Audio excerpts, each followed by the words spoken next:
Have you ever felt like you're giving your all in a relationship, only to realize you're just a background character in someone else's story?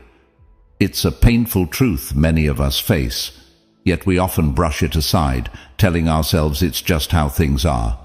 But here's the reality check. It shouldn't be this way. You're not a convenience, a stepping stone, or a temporary fix for someone's needs. Today, we're going to dive deep into the subtle, often overlooked signs that you're being used in a relationship. This isn't just about the big betrayals. It's about those little moments and patterns that slowly chip away at your self-worth. By the end of this video, you'll not only be able to spot these red flags, but also have the tools to steer your ship back to a place where your value is recognized and cherished. Because you deserve relationships that are genuine, reciprocal, and respectful. So, let's unravel these hidden truths together and take the first step towards transforming the way we see ourselves and our relationships. Stay with me, because what you're about to learn could be the turning point in how you navigate your connections with others. Before we dive in, I urge you to hit the like button, share this with someone who needs to hear it, and subscribe for more eye-opening content. And remember, watching the whole video without skipping is key to getting the full picture and making a meaningful change in your relationships.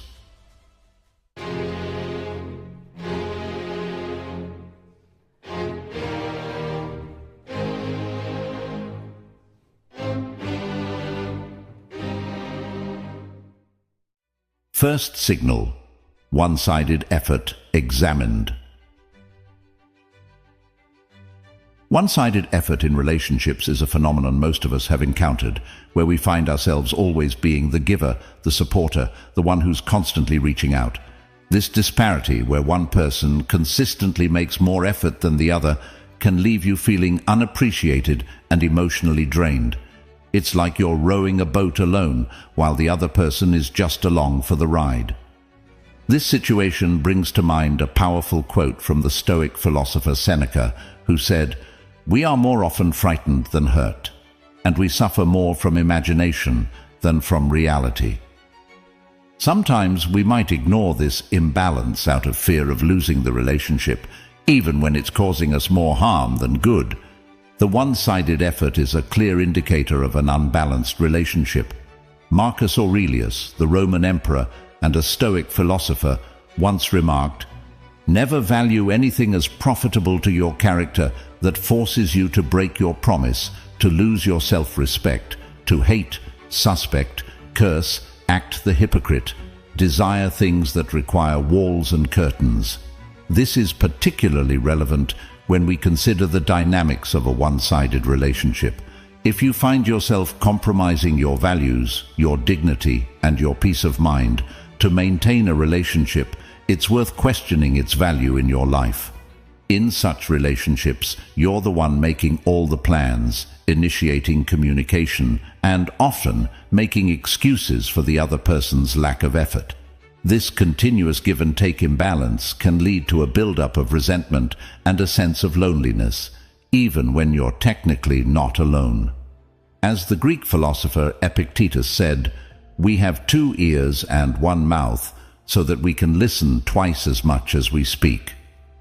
In a one-sided relationship, you might find yourself doing all the talking with very little active listening or engagement from the other party. In the realm of Western psychology, this imbalance is recognized as a potential source of emotional distress. It's essential to remember that a healthy relationship involves mutual effort and reciprocation.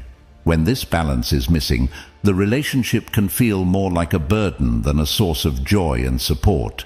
It's important to recognize your worth and not settle for a relationship that leaves you feeling undervalued and unappreciated. As you navigate these waters, remember that your well-being and self-respect should always be a priority. Recognizing and addressing the issue of one-sided effort is a crucial step toward healthier, more fulfilling relationships. Second signal: selective availability. Highlighted. Selective availability in relationships is a telling sign where the dynamics are skewed heavily in favor of one party. It's a situation that many of us have faced. A friend or a loved one who is always ready to receive support, but seldom available to give it. This kind of relationship echoes the words of the Stoic philosopher Seneca, who observed, "Wherever there is a human being, there is an opportunity for a kindness." However, in the case of selective availability, this opportunity seems to be a one-way street. This behavior is a reflection of a relationship where convenience outweighs genuine care and reciprocity.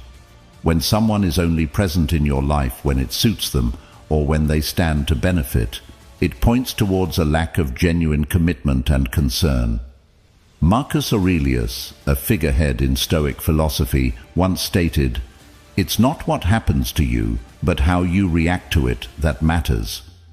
This perspective is particularly useful here. It suggests that your response to selective availability is crucial. It's about recognizing your value and not allowing yourself to be treated as an option rather than a priority. Selective availability isn't just about physical presence. It's also about emotional availability. When you're always the one offering a listening ear or a shoulder to cry on, but find the same support missing when you need it, it's a clear indicator of imbalance. This lack of reciprocity can lead to feelings of loneliness and frustration. It's reminiscent of Epictetus's words, "We have 2 ears and 1 mouth so that we can listen twice as much as we speak." In a balanced relationship, this adage applies to both parties, but in selectively available relationships, you might find yourself perpetually on the listening end. From the perspective of Western psychology, reciprocal social support is fundamental to healthy relationships. The concept of reciprocity is deeply ingrained in human social interactions and is essential for the development of trust and emotional safety. When this reciprocity is absent, it can lead to emotional strain and a decrease in self-esteem. It is important to recognize when you are in such a dynamic and to take steps to address it. This might involve open communication about your needs and feelings, setting boundaries, or re-evaluating the relationship altogether. As you navigate these challenging situations, remember the words of Marcus Aurelius, "The best revenge is to be unlike him who performed the injustice." In other words, instead of responding with bitterness or becoming similarly unavailable, strive to uphold your values and seek relationships that are more balanced and fulfilling. Third signal, absence of genuine interest.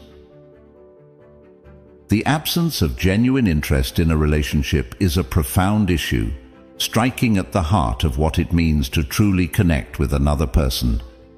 In a genuine friendship or relationship, there's an essential two-way exchange, a mutual interest in each other's lives, emotions, and experiences. This is in stark contrast to a relationship where one party shows little to no interest in the other's life, a situation that Aristotle might have seen as a failure to achieve the friendship of the good, where mutual appreciation and virtue are key.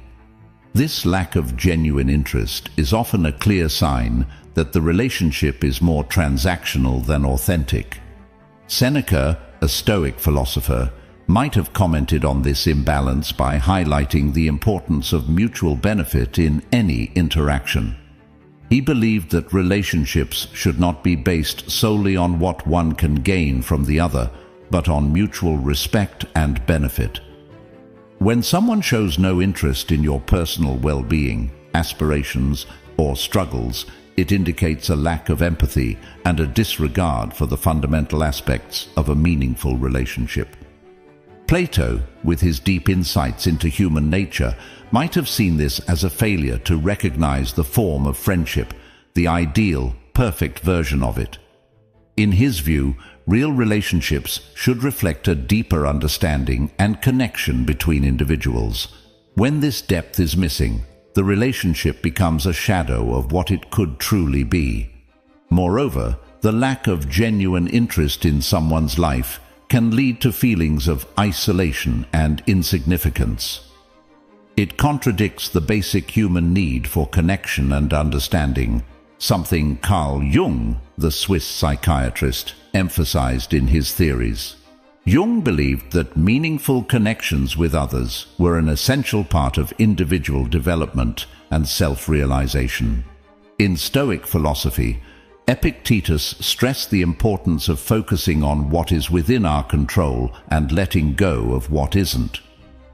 In the context of relationships, this means recognizing when a relationship lacks genuine interest and understanding that we cannot force someone to show this interest.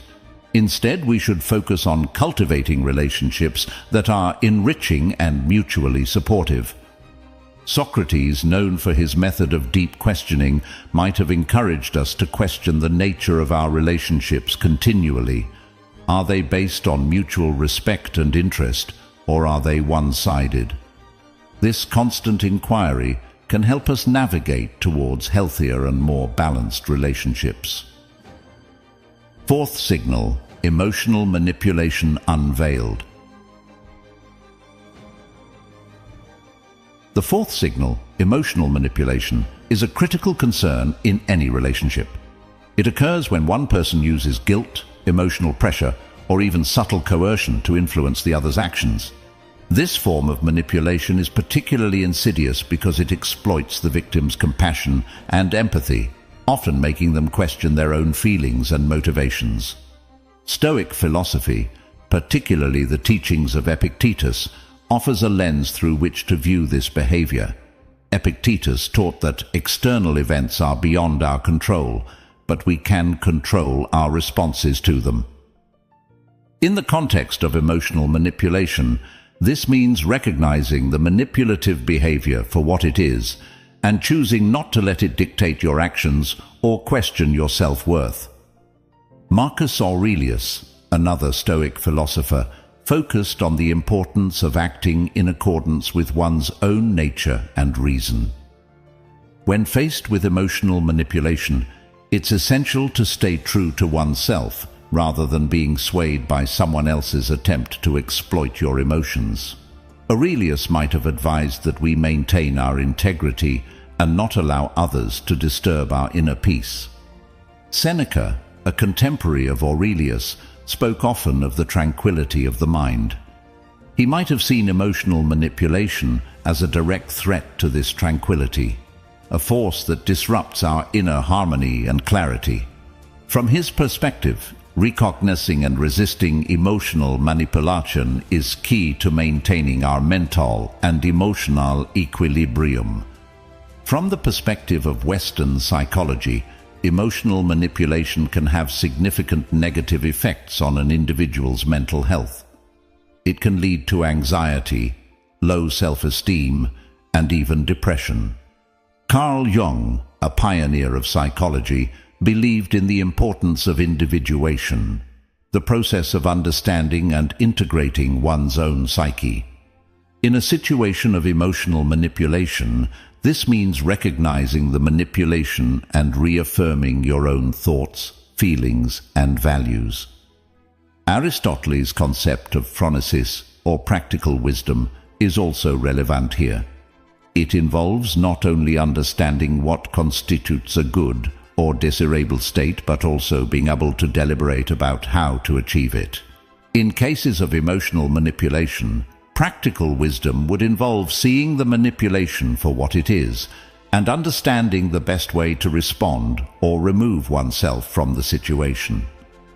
Plato might have viewed emotional manipulation as a corruption of the soul, a force that distorts truth and reality. In his dialogues, he often explored the idea of justice and truth, and emotional manipulation would likely have been antithetical to these ideals in his view. Fifth signal: disregard for boundaries. The fifth signal of a problematic relationship is the disregard for boundaries, a situation where one party consistently oversteps or ignores the limits set by the other. This lack of respect for personal boundaries can manifest in various ways, constantly changing plans, expecting you to be always available, or dismissing your needs and preferences.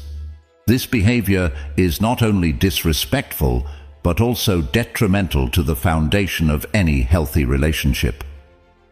In the realm of Stoic philosophy, the teachings of Marcus Aurelius offer valuable insight into this issue. Aurelius emphasized the importance of respecting oneself and others. He believed in the dignity of each individual and the need to honor that dignity in our interactions. From his perspective, allowing someone to repeatedly disregard your boundaries is inconsistent with maintaining self-respect and personal integrity.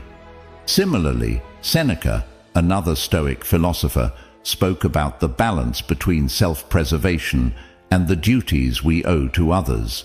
He would likely view the disrespect of boundaries as a violation of this balance. In a healthy relationship, there should be a mutual respect for each other's time, space, and individuality. When these are continuously disregarded, the relationship becomes one-sided and harmful. Epictetus, known for his teachings on the control of one's own responses and actions, would advise individuals in such situations to remember that their reactions and boundaries are within their control. He would likely encourage a person to assert and maintain their boundaries firmly, reminding them that while we cannot control the actions of others, we can control how we respond and uphold our own limits.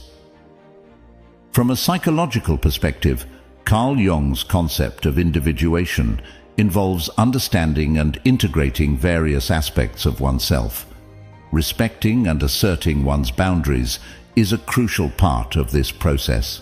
When boundaries are continuously ignored, it can hinder personal growth and lead to feelings of frustration and a loss of identity.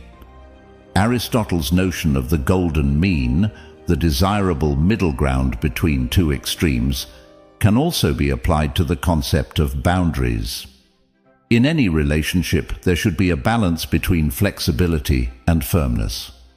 A complete disregard for boundaries represents an extreme that disrupts this balance, leading to an unhealthy dynamic.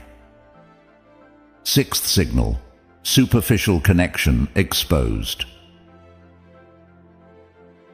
This is characterized by interactions that lack depth and emotional engagement, where conversations and shared experiences barely scratch the surface of what true connection entails. This type of relationship is marked by a persistent shallowness, where even after spending considerable time together, the parties involved don't truly know each other on a deeper, more meaningful level. From a Stoic perspective, Epictetus might comment on this by emphasizing the importance of genuine interactions in our lives. He believed that the essence of our relationships should be based on truth and sincerity. When a relationship remains superficial, it fails to align with these Stoic values of authenticity and meaningful connection. Marcus Aurelius, another Stoic philosopher, often spoke about the depth of human relations and the importance of true companionship. He would likely view a superficial connection as a missed opportunity to forge a bond that contributes to personal growth and mutual understanding. Aurelius might encourage individuals to seek relationships that go beyond the surface, ones that challenge and enrich both parties. Seneca, known for his insights into human nature, might see superficial connections as a reflection of a lack of commitment to the betterment of oneself and others. In his view, relationships should serve as a means to improve ourselves and contribute positively to the lives of others. A relationship that remains at a superficial level does not fulfill this purpose and is thus lacking in the qualities that Seneca valued. In the realm of Western philosophy, Aristotle's concept of friendship based on virtue and mutual respect contrasts sharply with superficial connections. According to Aristotle, the highest form of friendship is that which is based on the mutual appreciation of the virtues of the other person, and is not merely about pleasure or utility. Superficial relationships, devoid of this depth, do not meet Aristotle's criteria for true friendship. Plato might have conceptualized superficial connections as relationships that fail to reach the world of forms, his idea of the highest and most fundamental kind of reality. In Plato's view, a relationship that doesn't strive to understand and connect with the true essence of the individuals involved is limited and unfulfilling. Carl Jung, a Swiss psychiatrist, emphasized the importance of deep, meaningful connections in his theory of individuation, the process of self-realization. Jung would likely see superficial connections as barriers to achieving this self-realization, as they do not allow for the depth of interaction necessary for individuals to fully understand and integrate different aspects of their personalities. Seventh signal: absence in your tough times. The seventh and a deeply telling signal of a problematic relationship is the noticeable absence during tough times. Genuine friendships and relationships are tested and proven not in moments of convenience, but in times of challenge and adversity. When a person you consider a friend or a partner is conspicuously absent during your periods of struggle or hardship, it speaks volumes about their investment and commitment to the relationship. Stoic philosophy, with its focus on virtue, resilience, and the nature of human relationships, offers valuable insights into this issue. Epictetus, a prominent Stoic philosopher, believed in the importance of enduring hardships with a sense of stoicism and grace. However, he also recognized the value of support and companionship in overcoming life's challenges. In the context of a friend's absence in tough times, Epictetus might remind us that while we cannot control others' actions, we can control our response, including re-evaluating the relationship and seeking support elsewhere. Marcus Aurelius, known for his meditations on life and duty, would likely see the absence of a friend in hard times as a failure in the duty of friendship. For Aurelius, the essence of any relationship was based on mutual support and understanding. The absence when you are most vulnerable contradicts the very principles of mutual respect and empathy that he valued. Seneca, another Stoic thinker, wrote extensively about the trials of life and the role of friends in easing our burdens. He might view a friend's absence in tough times as a lack of true friendship, which he believed should be based on a foundation of mutual support and understanding. For Seneca, enduring hardship is a part of life, but enduring it alone, when you have sought the support of friends, indicates a relationship lacking in genuine care and solidarity. From a Western philosophical perspective, Aristotle's concept of friendship involves mutual goodwill and shared values. In his view, a friend who is absent during your struggles fails to meet these criteria of true friendship. Aristotle believed that such friendships, based on utility or pleasure, are less enduring and lack the depth and commitment of virtuous friendships. Plato might see this absence as indicative of a relationship that lacks the ideal form of friendship, one that is based on a deeper understanding and connection between souls. For Plato, true friends are those who remain present and supportive, especially during life's challenges. Carl Jung, in his exploration of the human psyche, emphasized the importance of deep, meaningful connections in achieving personal growth and self-actualization. The absence of a friend during difficult times can be detrimental to this process, depriving individuals of the emotional support and understanding necessary for overcoming personal struggles. As we come to the end of our journey today, remember this: the value of your relationships is not measured by the ease of time shared, but by the presence and support felt during life's most challenging moments. You deserve connections that are as deep and genuine as your own commitment and empathy. If today's insights resonated with you, don't let the journey stop here. On the screen, you'll find a playlist that dives even deeper into understanding and nurturing healthy relationships. Click on it, continue this path of self-discovery, and embrace the relationships that honor your true worth. Remember, in the grand tapestry of life, every thread of genuine connection we weave adds strength, warmth, and color to our existence. Stay true to yourself and keep seeking those connections that make life truly meaningful.